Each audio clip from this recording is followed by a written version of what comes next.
Olá, meu nome é Patrícia Costa e na aula de hoje nós iremos conversar um pouquinho mais sobre uma droga sintética chamada de êxtase. Para a compreensão da aula se tornar um pouco mais fácil, eu dividi os slides em alguns principais tópicos que iremos estudar. Entre eles são como surgiu o êxtase, quando e por que o êxtase foi proibido, como o êxtase é feito e qual a sua composição, qual é a fórmula química do êxtase, os efeitos do uso e os efeitos negativos do uso dele. Bem, vamos começar falando então como surgiu o êxtase. Uma das principais perguntas que surgem quando falamos em drogas é de por que ela foi produzida ou inventada, né?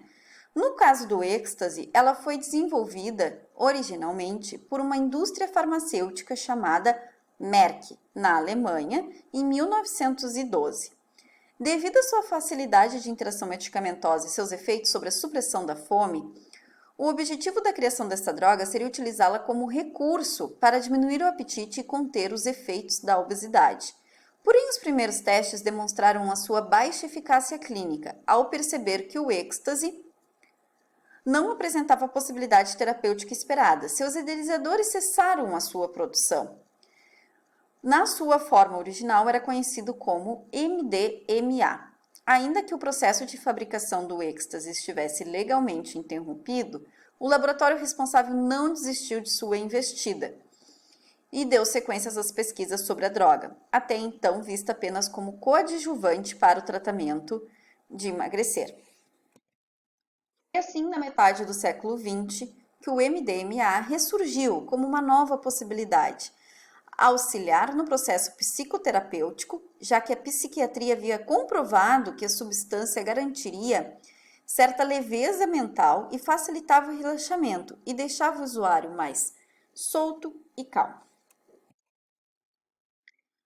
Mas foi após os anos de 1980 que o MDMA, ainda considerado legal e já comercializado livremente com o nome de êxtase, foi promovido como a mais nova forma de alcançar a felicidade e outras sensações interessantes. Tais atitudes contribuíram para o aumento da dependência química pelo êxtase. E por que então que essa droga foi proibida, né? Ela foi proibida por motivos de segurança dos usuários e por questão de saúde pública.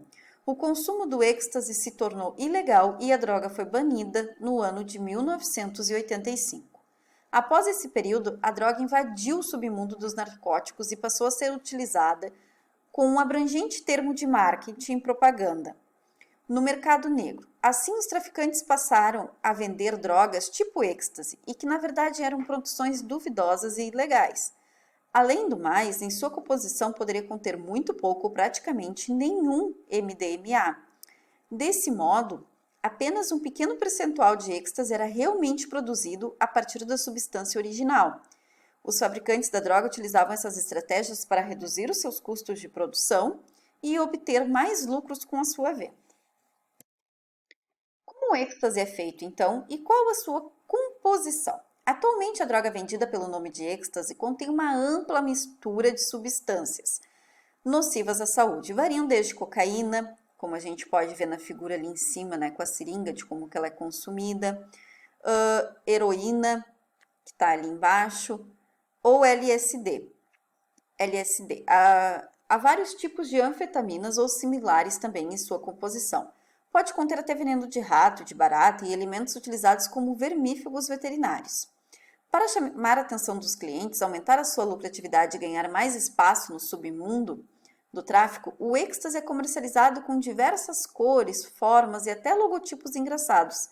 São impressos em seu comprimido. E esses logotipos também podem caracterizar como que traficante está produzindo, que tipo de droga, enfim. Mas, na verdade, o usuário utiliza um produto sem ao menos saber o que está realmente consumindo, e essa forma de produção indiscriminada da droga acentua a gravidade do problema, pois torna a utilização do êxtase extremamente perigosa. A situação se complica ainda mais quando os usuários aumentam o consumo para tentar conseguir a mesma euforia alcançada em experiências anteriores, isto é, como não se tem nenhum controle de qualidade sobre a fabricação dessa droga e cada fabricante, podemos dizer assim, põe ali a quantidade que quer, Umas vão ser mais fortes, outras vão ser mais fracas. Então, quando o usuário consome uma que é mais fraca do que a anterior, ele precisa cada vez mais da droga para alcançar a euforia, né?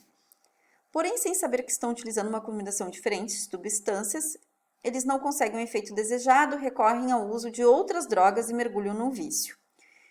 E essas questões estão se tornando cada vez mais abrangentes e atingem pessoas de todas as classes sociais, de gêneros e ideologia.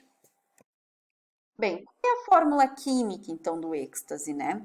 A substância que define o êxtase é o 3,4 metileno dioximetanfetamina, mais conhecido pela sigla MDMA, que levou essa sigla justamente pelas iniciais de sua fórmula. Sua fórmula estrutural é derivada das anfetaminas, isto é, uma substância sintética pertencente ao grupo das aminas e que atuam no sistema nervoso estimulando. A substância responsável pelo princípio ativo do êxtase é o metileno dioxianfetamina, um composto sintético com propriedades estimulantes, central e alucinógenas, obtido a partir da introdução de um radical metileno dioxi na molécula da metanfetamina. Contudo, existem mais de 100 combinações possíveis entre moléculas da família das anfetaminas e outros radicais que podem gerar os mesmos efeitos alucinógenos para o consumidor. Bem, vamos falar então um pouco de quais são esses efeitos que os usuários de êxtase procuram encontrar quando consomem, né? O MDMA atua no controle cerebral de dois importantes hormônios com função de neurotransmissores, a dopamina, que regula as dores, e a serotonina, relacionada às sensações de amor.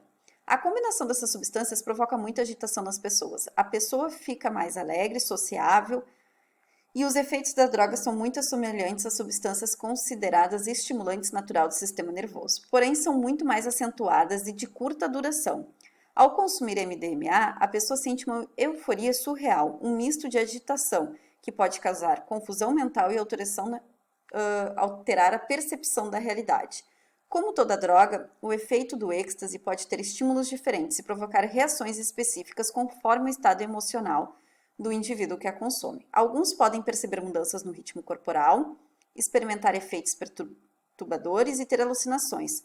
Por outro lado, algumas pessoas relatam como efeito mais marcante a felicidade de comunicação e a melhora na interação pessoal. A droga motiva as expressões corporais, aumenta a percepção da música e acentua a visão das cores. Bom, e quais são os efeitos negativos, né? Os efeitos típicos ocorrem cerca de 20 minutos após a substância ser consumida. Entre eles, os mais comuns são oscilação dos batimentos cardíacos, náuseas, vômitos, redução do apetite, alteração respiratória, dores lombares, sudoroses, tremores, cefaleia e visão turva. O êxtase provoca também um rápido aumento da temperatura corporal e às vezes pode causar paranoia, ansiedade severa e confusão. Bem, terminamos por aqui hoje então a nossa aula sobre êxtase. Espero que vocês tenham conseguido aprender um pouquinho mais sobre essa droga sintética. E como mensagem final fica: não use drogas para se alegrar, alegre-se por não usar. Obrigada pela atenção, um abraço.